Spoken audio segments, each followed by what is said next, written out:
Halo, namaku Sarah. Aku percaya setiap manusia menyimpan cerita. Sebagian membuat kita tersenyum bahagia, sebagian membuat kita menangis penuh luka. Dan sebagian lagi diam-diam mengubah cara kita memandang hidup. Inilah salah satunya. Selamat datang di kisah Sarah. Hari ini cukup berat. Aku pulang ke rumah dengan sisa energi yang sangat terkuras. Seharian full maraton rapat. Pagi sampai siang rapat tahun ajaran baru, siang sampai sore rapat akreditasi fakultas. Aku rasa sama saja beratnya untuk dosen PTN maupun PTS. Tapi bagi kami, para dosen PTS, kondisinya lebih menantang.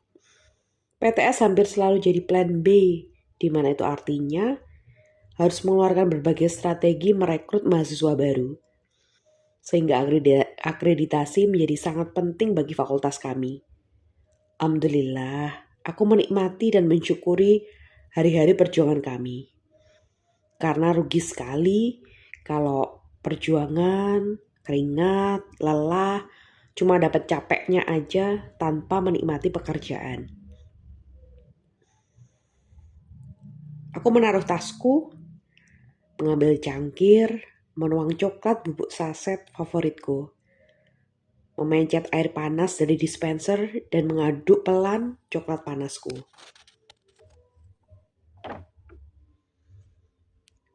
Tiba-tiba mataku tertuju pada diary love letterku.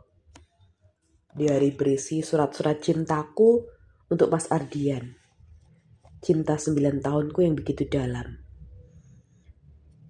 Mungkin kisahku ini seperti lagu penyanyi Sunda itu, Teh Kinanti, Cinta Sendirian. Mungkin. Tapi entah kenapa intuisiku kuat sekali bahwa Mas Ardian menyimpan rasa yang sama.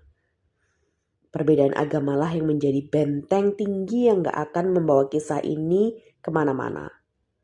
Stuck jalan di tempat, stuck tidak bergerak. Hidup cuma sekali, harus berani.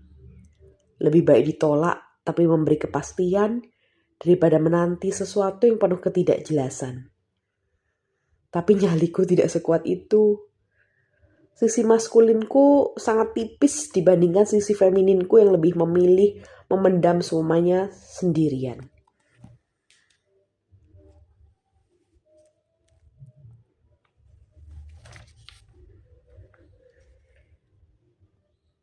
Aku membuka diary love letterku dan membaca Malang, Senin 2 Oktober 2023. Mas Ardian, sekitar maghrib tadi saat sedang mandi, entah kenapa feelingku sangat tidak enak tentangmu. Mas seperti ada di persimpangan jalan yang sangat menentukan arah masa depan. Sedangkan di saat bersamaan, Mas ditekan pihak otoritas di atas Mas. Aku bersujud cukup lama. Aku berdoa dalam sujudku 5 menit yang setara dengan 4 rakaat sholat. Meminta pada Allah supaya Allah meneguhkan hatimu, menjernihkan pikiranmu, melapangkan dadamu, supaya Al-Hadi yang maha pemberi petunjuk yaitu Allah membuka pikiran Mas sehingga Mas bisa melihat jalan keluar. Jalan keluar, solusi, keberanian, keputusan yang mengarah padaku dan mengarah pada Allah. Namun itu bila Mas jodohku. Karena aku pasrah pada pilihan Allah. Aku mengembalikan Mas pada Allah. Mas Ardian milik Allah. Allah yang akan menjaga Mas.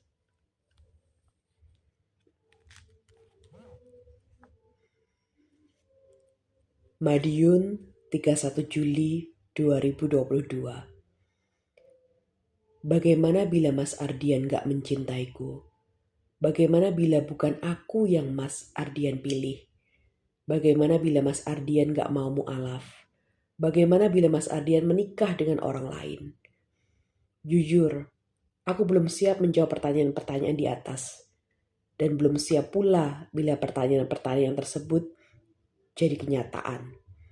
Yang pasti, hatiku akan patah dan hancur, berkeping-keping dan perihnya luar biasa. Mungkin bila pertanyaan-pertanyaan itu jadi kenyataan, aku akan mengakhiri sendiri rasa cintaku padamu. Membakar diary love letter ini, memulai hidup baru, dan bermindset, ya sudah. Berarti Mas Ardian memang bukan jodohku. Aku gak akan menyesal mencintaimu. Menulis surat cinta terus padamu seperti ini.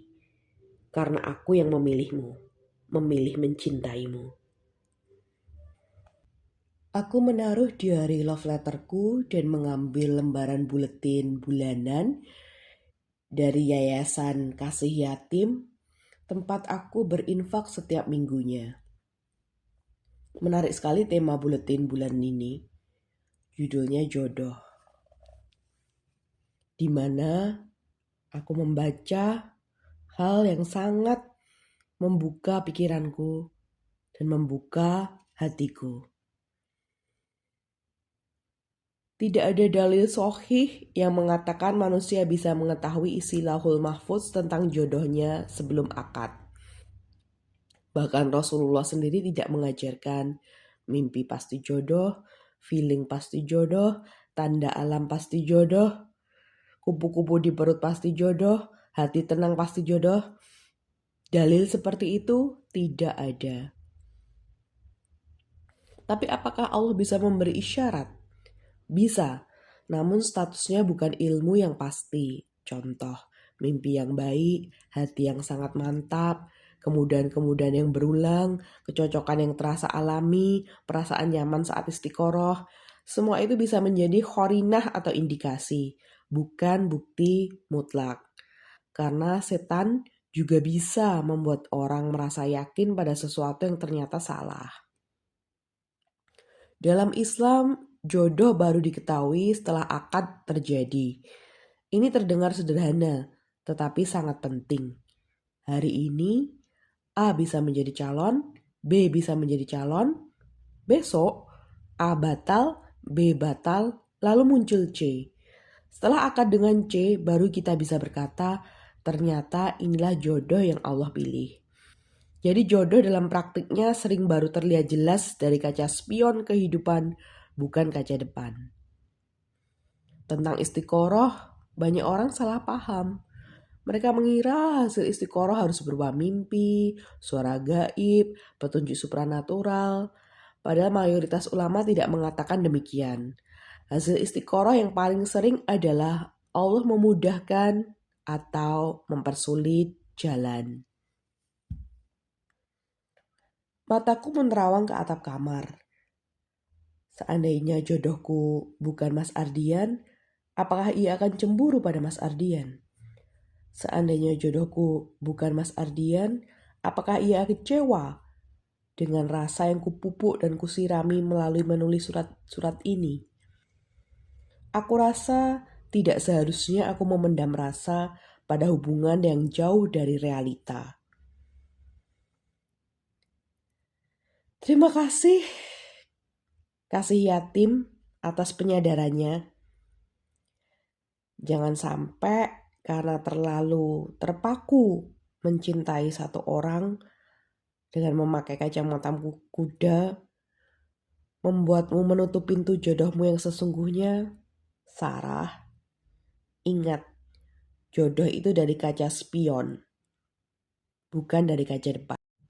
Sekali lagi, dari kaca spion kehidupan, bukan dari kaca depan.